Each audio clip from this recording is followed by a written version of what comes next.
Welcome back to the channel, guys. Hope you guys are having a great Memorial Day weekend here, May of 2026. This is VIN1268. This is a 2016 1H9, which is Nebula Gray Pearl, 2016 only color with LA30 red interior. For sale at a dealer in Houston, Texas with 93,000 miles for $49,500. Let's just call it 50 grand.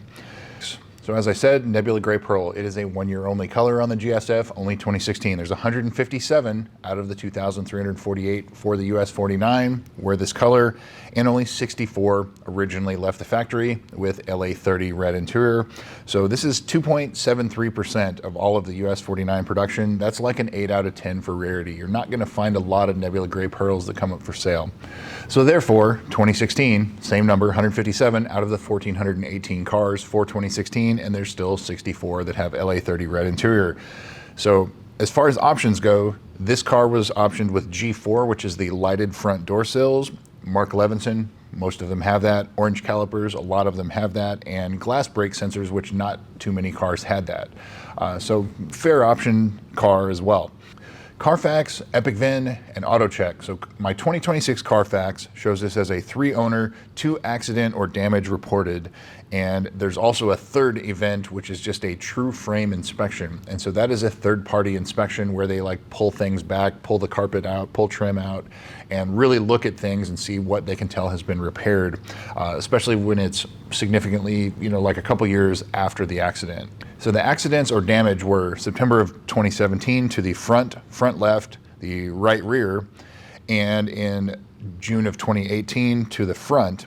And then they inspected in January of 2020 at 35,000 miles, and they found that the front and rear bumpers were repainted or refinished, and they found no other structural damage. So that's as far as the damage went. So there was something, but the one thing they didn't note is any refinishing on the doors. And if you'll notice, I'm kind of jumping ahead here, but in the previous for sale photos, you can see that the doors, the bumpers, the paint, everything does not match. It's like 5 different shades of gray.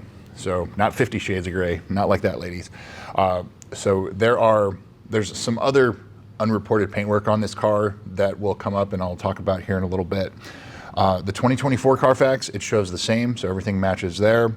Epic VIN, 3 owner, 2 accident car, jives with what Carfax says, so no issues there. AutoCheck shows this as a 3 owner, no accident car, which is surprising because AutoCheck usually catches a lot of stuff that Carfax doesn't. And so if I was an unscrupulous dealer, I would just show you a AutoCheck and say, hey, look, it's an accident-free car. So that's what happens in this business, and it's unfortunate. That's why I always check all 3 of these. And so this car on AutoCheck has no accidents. This appears to be a 3 owner, at least 2 accident or incident, maybe additional. As I said, I'll talk about the doors here in a minute. But like that happened 8 or 9 years ago. So it's old damage, maybe not the doors. We'll find out about that here in a minute. So previous sales, March of 2016 in California, $88,000, and it sold in August or September of 2016, so like 5 or 6 months for sale. And it looks like August 14th, 2016, because that matches with the in-service date of this car of August 14th, 2016.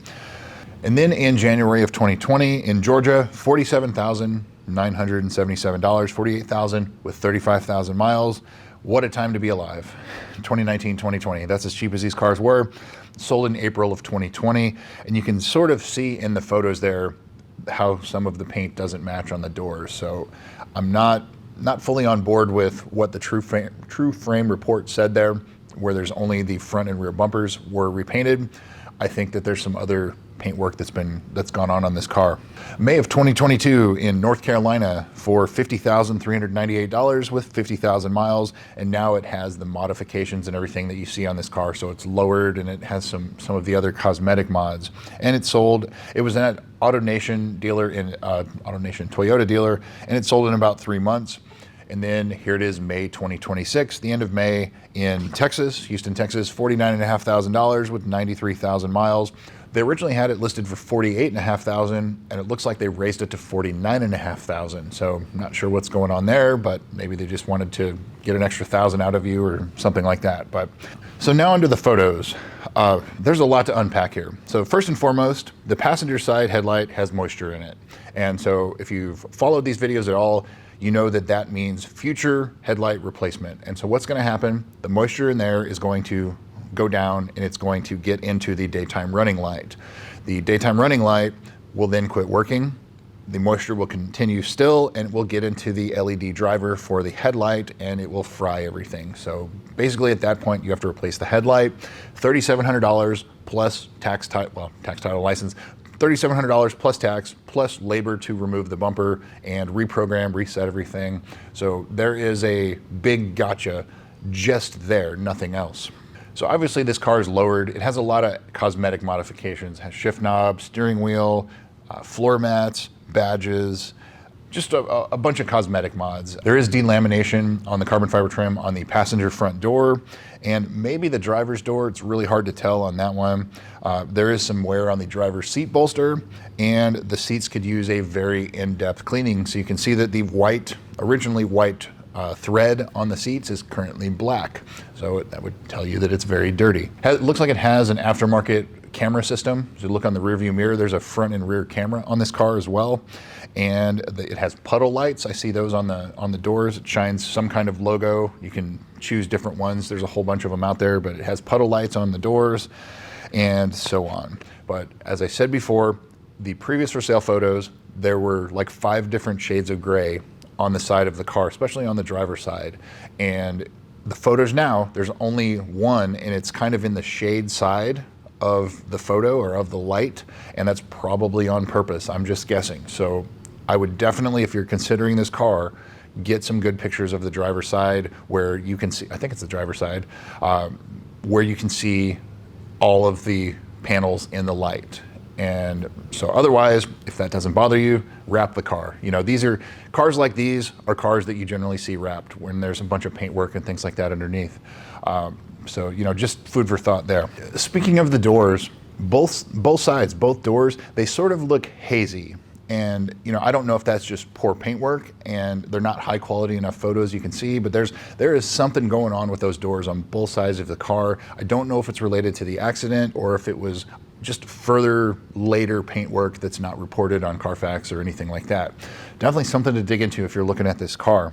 So as far as the price goes, this car with 100,000 miles, let's basically call it a $50,000 car with 100,000 miles. That's basically what it is. Considering it has 2 prior accidents or incidents, modified, it has some cheap no-name brand tires on the front, probably because it had inner tire wear, things like that.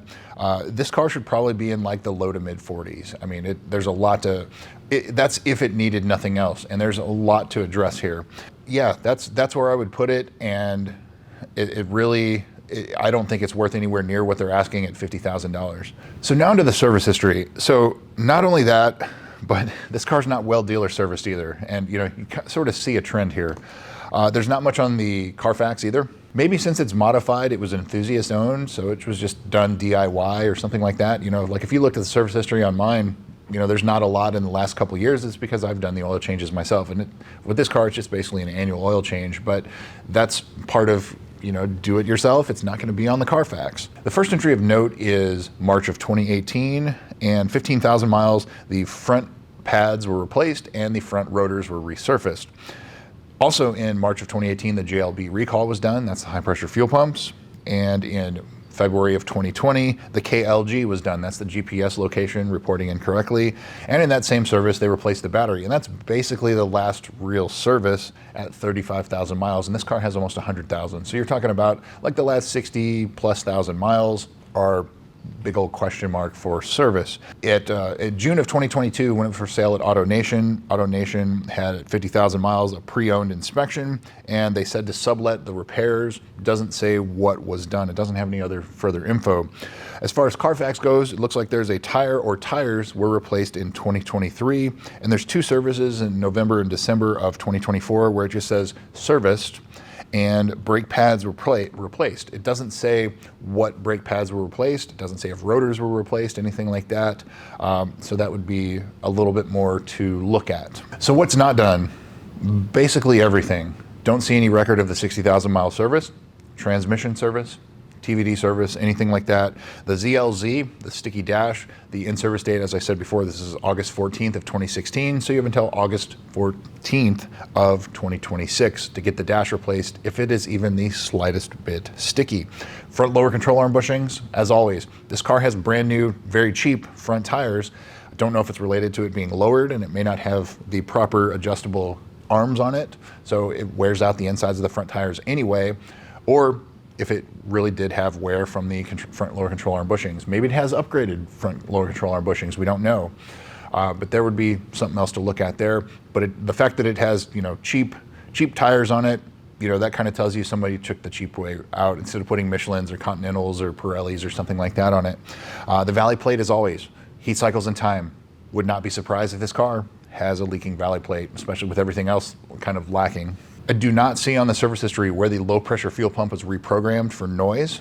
So you may hear a humming or buzzing in the back seat. There is a fix for it, but it's no longer free. And then also, speaking of, there is the low pressure fuel pump recall that just came out in April of 2026 that applies to this car. Parts are still not available here at the end of May. Hopefully here in June it should have a replacement, and you just take it into the dealer, get it replaced free of charge. So brakes may have been replaced in the last year or two, but there's been a lot of miles since then. So I don't know. It probably needs brakes. It may need rear tires. Probably has brand new front tires, but I don't know. It just kind of has that alarm bells going off. Like, you better watch out for this one. So that brings me to, would I buy this car? You already know the answer. No, not at this price. And even if it was cheap enough, I think that I would still pass, just because it's lacking in so much. The weird color on the doors kind of bothers me, and the prior accident history doesn't, especially because it was inspected, but and it was a long time ago, but the mismatched type of paint color on it, I'm not a fan of that. The mods, the cosmetic mods, are not really my thing. Of course, that's reversible, but at $50,000, no way. I'd be a buyer probably closer to 40 on this car, and considering that you're probably gonna have to do brakes, tires, valley plate, 60,000 mile service, other fluids, bring it up to date, and whatever's going on with the paint. For almost 100,000 miles, $50,000, no. And I have a feeling that this car's probably gonna sit for sale for a while, and you know, it's unfortunate, but this is another one of those that got cheap during 2019, 2020, and maybe the wrong person bought it, and they modified it, but couldn't afford to maintain it. And so I'm just, you know, theorizing here, but I think that something like that's going on. But I don't know, I'm out on this one. So that's what I got for you guys, VIN 1268. Thanks again for watching. We'll see you soon.